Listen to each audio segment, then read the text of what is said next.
तो दोस्तों, अगर आप यूपी टेट 2026 की तैयारी कर रहे हैं तो आपने सही प्लेटफॉर्म पकड़ा है। आपने सही जगह चुनी है। जहां यूपी टेट की जो आप तैयारी कर रहे हैं, जितना भी आप कंटेंट देखेंगे आपको यूपी टेट के एग्जाम में देखने को मिलेगा। यहाँ कोई मैराथन क्लासेस नहीं इस चैनल के माध्यम से, क्योंकि मैराथन क्लास आप सभी जानते हैं, आपने तमाम देखी होंगी। मिलते क्या है, 6 से 7%, सिर्फ सेलेक्टेड पर्सन मिलेंगे। वीडियो आपको ज़्यादा लंबा नहीं मिलेगा, लेकिन प्रश्न यूपी टेट में मिलेंगे। तो देख लीजिएगा, वीडियो को स्किप मत कीजिएगा। पहला प्रश्न, बाल विकास चाइल्ड साइकोलॉजी का यूपी टेट में फतह पाने के लिए पहला लिखा हुआ, बाल विकास कैसे कहते हैं। भैया बाल विकास कैसे कहते हैं, अगर ऑप्शन डी से हम चलते हैं केवल, भैया केवल तो नहीं होगा। यहाँ पर बाल विकास में सभी का विकास होना चाहिए, सामाजिक विकास होना, बौद्धिक विचार, ऊंचाई बढ़ना, सभी होना चाहिए। यानी उपयुक्त आंसर यहाँ पर बैठेगा बालक की शारीरिक विकास, यानी जो भी शारीरिक से होता, मानसिक सामाजिक क्षेत्रों में परिवर्तन, यानी सभी सर्वांगीण विकास को ही हम बाल विकास का नाम देते हैं। हर क्षेत्र में परिवर्तन होता है, क्षेत्र में विकास होता है। तो राइट आंसर बी हो जाएगा, ठीक है ना। चलिए अगला प्रश्न यहाँ पर देख लेते हैं। अगला प्रश्न है, सीखना जीवन भर चलने वाली जो प्रक्रिया है। तो पहले तो आपको पता होना चाहिए इसका मतलब क्या। देखिए भैया, सीधी सी बात है, इसका अर्थ है कि जो जो सीखना होता है, यानी आप जो भी सीखते हैं जन्म से लेकर मृत्यु तक आप सीखते ही हैं। यानी जो भी आप अर्जित करते हैं, जब जब से जन्म लेते हैं तब मृत्यु तक चलता रहता है। तो ये कथन किसका, ये आपको यहाँ पर बताना। तो भैया ये जो कथन दिया था, सीखना जीवन भर चलने वाली जो प्रक्रिया है, वो दिया था क्रो एंड क्रो ने। ध्यान रखिएगा, रट लीजिएगा, सेलेक्टिव प्रश्न है। मैं फिर से यहाँ पर कह रहा हूँ, आप सभी इस वीडियो के माध्यम से जितने भी क्लासेस देखेंगे, जब परीक्षा दे के आएंगे तो कहेंगे कि हाँ, हमने ऐसे चैनल से तैयारी की थी जिसके सब्सक्राइबर तो नहीं थे भैया, लेकिन प्रश्न तो यूपी टेट में थे। ये मैं आपको परीक्षा देने के बाद तब मैं खुद आपसे इस टॉपिक पर चर्चा करूंगा। अब भैया हम स्किनर की बात कर लें। भैया स्किनर एक व्यवहारवादी थे। इन्होंने व्यवहारवाद का यहाँ पर जो दिया था, ध्यान रखिएगा, और इन्होंने अधिगम पर जोड़ दिया था स्किनर भैया जी ने। पियाजे भैया जी की हम बात करें तो ये भैया संज्ञात्मक विकास पर इन्होंने कार्य किया था। और थॉर्नडाइक की बात करें तो भैया इन अधिगम के नियम दिए थे इन्होंने। ये ध्यान रखिएगा, ठीक है ना। पढ़ लीजिएगा, मैंने चारों के बता दिए हैं। चलिए अगला प्रश्न आपके सामने यहाँ पर दिया गया है, कौन सा विकास सबसे पहले होता है। भैया कौन सा विकास सबसे पहले होता है, सभी जानते हैं शारीरिक विकास सबसे पहले होता है। ये ध्यान रखिएगा, शरीर में के जो अंग होते हैं, इंद्रियां होती हैं, वो विकास जन्म से ही प्रारंभ हो जाता है। बाकी सामाजिक तो समाज से जुड़ने के बाद होता है। मानसिक की बात करें वो धीरे धीरे विकसित होता है, और भावनात्मक की बात करें तो वो तो बाद में ही आते हैं, लेकिन शारीरिक विकास सबसे पहले होता है। चलिए इसी के साथ चले जाएंगे। अगला प्रश्न आपके सामने, बच्चों में जिज्ञासा क्या कहलाती है। जो बच्चा जिज्ञासु होता है वो कहीं ना कहीं हर चीज़ को जानने का, और वो बच्चा आगे बहुत आगे जाता है, तो वो प्रेरणा होता है। सीधी सी बात ध्यान रखिएगा, जिज्ञासा बालक को नई चीज़ों को जानने के लिए प्रेरणा देता है। ऑप्शन बी के साथ यहाँ पर चले जाएंगे, राइट आंसर, ठीक है। चलिए अगला है, बच्चों के सीखने की सर्वश्रेष्ठ विधि क्या है। भैया जो सर्वश्रेष्ठ विधि की अगर बात करें बच्चों को सीखने की, तो ऑप्शन करके सीखना, ठीक है ना। बच्चे करके ही सीख पाएंगे, जब उस चीज़ को करेंगे, ध्यान से देखेंगे, वही सीख पाएंगे। यानी लर्निंग बाय डूइंग सिद्धांत, ये ध्यान रखिएगा, लर्निंग बाय डूइंग सिद्धांत ही इसका राइट आंसर हो जाएगा।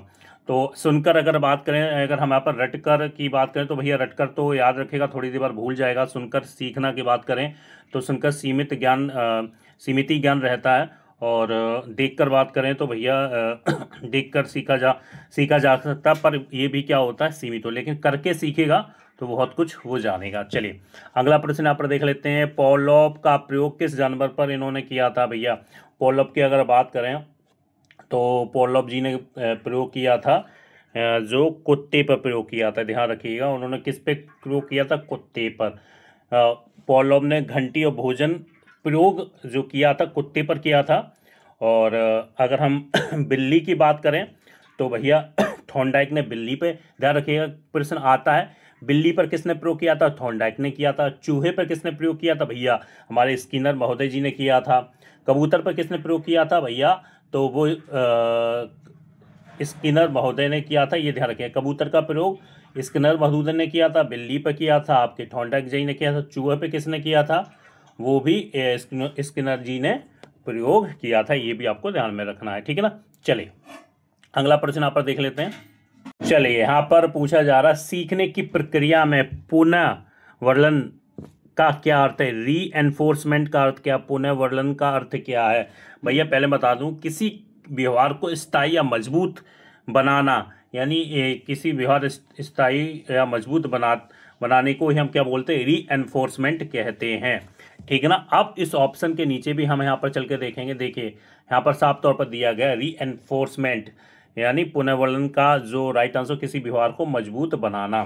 ठीक है ना, ये ध्यान में रखना है। ठीक है, चलिए अगला प्रश्न आपके सामने क्या है। आपके सामने यहाँ पर दिया गया है बाल अपराध से आया भैया। बाल अपराध को रोकने का सर्वोत्तम तरीका क्या है, सबसे अच्छा तरीका क्या है, यहाँ पर पूछा गया है। तो बच्चों की भावनाएं समझना ही, यानी जब बच्चों की भावनाएं समझी जाती हैं तो वो गलत व्यवहार का कारण यहाँ पर हट जाता है, यानी उनके अंदर ऐसा नहीं आता, मिट जाता है। तो बच्चों की भावनाओं को समझना चाहिए, ये ध्यान रखिएगा। कठोर दंड देना नहीं है, इससे बच्चा क्या हो, विद्रोही हो सकता है।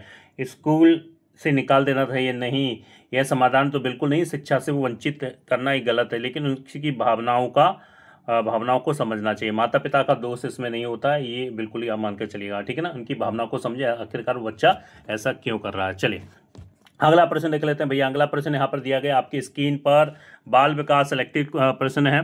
चैनल के टेलीग्राम ग्रुप को जरूर ज्वाइन कर लीजिएगा भैया, वहाँ पर आपको तमाम महत्वपूर्ण प्रश्न मिलते रहेंगे, पीडीएफ भी मिलती रहेगी, जो यूपी टेट में आपको एग्जाम में देखने को मिलेगा। और यूपी टेट के एग्जाम से कुछ दिन पहले जो मिले वो पढ़ लीजिएगा, आपकी नैया किनारे लग जाएगी। चलिए, निम्न में से कौन सा जन्मजात प्रवृत्ति नहीं है। जन्मजात प्रवृत्ति की अगर बात करें तो भैया जन्मजात प्रवृत्ति तो नहीं होती, वो आदत सीखी जाती है, जन्मजात नहीं होती, ध्यान रखिएगा। भूख की अगर बात करें तो भूख जन्मजात प्रवृत्ति है। भय की बात करें जन्मजात प्रवृत्ति है। नींद की बात करें तो जन्मजात प्रवृत्ति है। ये आपको यानी मान के चलिएगा प्राकृतिक होती है। और भय क्या, एक प्रतिक्रिया होती है, लेकिन आदत है, सीखी जाती है। आदत क्या, जन्मजात नहीं होती है। चलिए अगला यहाँ पर प्रश्न क्या दिया गया आपके सामने स्क्रीन पर, ये रहा। शिक्षण अधिगम प्रक्रिया, टीचिंग लर्निंग प्रोसेस का केंद्र कौन है। ठीक है ना भैया, केंद्र की अगर बात करें तो ऑप्शन अगर हम यहाँ पर देखेंगे तो भैया छात्र हो जाते हैं, ये आपको ध्यान में रखना है। ठीक है ना। नई शिक्षा प्रणाली में क्या, बालक में केंद्र यहाँ पर दिया गया, ये आपको ध्यान में रखना है, यानी छात्र की बात की जाए।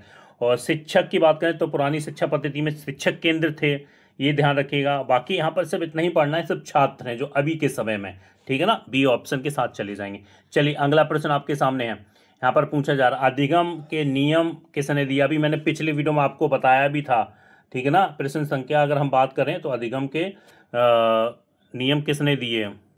देखिए अधिगम के नियम किसने दिए भैया, थॉर्नडाइक जी ने दिए अधिगम के नियम, लर्निंग। ठीक है ना, तो उनने 3 नियम दिए थे। कौन से दिए थे ये भी पढ़कर जाने, प्रश्न में पूछे जाते, मैं यहाँ पर बता देता हूँ। मैंने पिछले अभी आपको ऊपर नहीं बता पाया था। पहला दिया था तत्परता का नियम, दूसरा थॉर्नडाइक ने अधिगम के नियम दिया था, अभ्यास का नियम, तीसरा दिया था थॉर्नडाइक ने प्रभाव का नियम। पढ़ लीजिएगा अधिगम के नियम, लर्निंग, जो सीखना, जो थॉर्नडाइक जी ने दिया था। पहला नियम तत्परता, दूसरा अभ्यास, तीसरा प्रभाव। मोस्ट इंपॉर्टेंट लगा लीजिए, मैं यहाँ पर आपको बता दे रहा हूँ। अब बात करें पियाजे जी ने, ये पियाजे संज्ञात्मक विकास के चरण उन्होंने बताई थे। उन्होंने अधिगम के नियम नहीं दिए थे, संज्ञानात्मक के रूप में इनको जाना जाता है कि इनको पियाजे साहब जी को। ठीक है ना। स्किनर को अगर हम बात करें तो भैया मैंने पिछले भी आपको अभी थोड़ी देर पहले यहाँ पर बताया भी था, जो आपको ध्यान में होगा भी, तो आपने देख लिया होगा। मैंने स्किनर को बता दिया था किस पे भी प्रयोग किया, वो आप अभी वीडियो से पहले देख लीजिएगा। हाँ, एक यहाँ पर नए आए हैं, ब्रूनर साहब आए हैं, उन्होंने खोज आधारित अधिगम दिया था, यानी डिस्कवरी लर्निंग। ध्यान रखिएगा, खोज आधारित नियम की बात आ जाए तो ब्रूनर आ जाए, अधिगम के नियम आ जाए तो वो थॉर्नडाइक ने दिया। 3 नियम दिए हैं, मैंने आपको बता दिया है। पियाजे का मैंने बता दिया, संज्ञात्मक को तो जानते हो, स्किनर का मैंने बता दिया, और आप सभी कमेंट बॉक्स में जरूर बताएगा। चलिए भैया अगला प्रश्न यहाँ पर देख लेते हैं। अगला प्रश्न आपके सामने स्क्रीन पर ये रहा, भाषा विकास। यहाँ पर पूछा जा रहा है भाषा विकास किस प्रकार का विकास है। भैया भाषा विकास की अगर हम बात करें तो हम चले जाएंगे ऑप्शन नंबर किस पे चले जाएंगे, फर्स्ट पे चले जाएंगे, माफ कीजिएगा, ऑप्शन नंबर सी हो जाएगा। यहाँ पर बौद्धिक यानी बौद्धिक विकास, यहाँ पर ध्यान रखिएगा। भाषा सोचने समझने की क्षमता से जुड़ी होती, इसलिए ध्यान रखिएगा बौद्धिक विकास का एक भाग है। और अगर हम बात करें सामाजिक की तो भाषा सामाजिक जीवन को प्रभावित करती है, ये सामाजिक विकास नहीं है। मानसिक की अगर बात करें तो भैया ये भी नहीं है, ठीक है। और सिर्फ भाषा विकास बौद्धिक विकास से संबंधित रखती है, ये आपको ध्यान में रखना। बस इतना ही आपको पढ़ना और ज़्यादा आपको इधर उधर नहीं जाना है, अपने आप को दिमाग को इधर उधर नहीं चलाना है। बच्चे का पहला विद्यालय कौन सा होता है भैया? सभी जानते हैं बच्चे का पहला विद्यालय उसका परिवार होता है, जहाँ पर बच्चा क्या होता है, बोलना चलना व्यवहार करना और दूसरों से मिलना सीखता है। वो बच्चे का पहला विद्यालय उसका परिवार होता है, ठीक है ना। चलिए, विद्यालय बाद में आता है, ये ध्यान भी रखना है, ठीक है ना। चलिए, अगला प्रश्न आपके सामने स्क्रीन पर क्या दिया गया है, यहाँ पर पूछा जा रहा है, शिक्षा का उद्देश्य बालक में निहित शक्तियों का विकास करना है। यानी शिक्षा का मेन उद्देश्य कि बालक में निहित शक्तियों का यानी विकास करना है। विचार किसका है भैया? ये है रूसो महाराज जी का है, ये ध्यान रखिएगा, रूसो जी का है।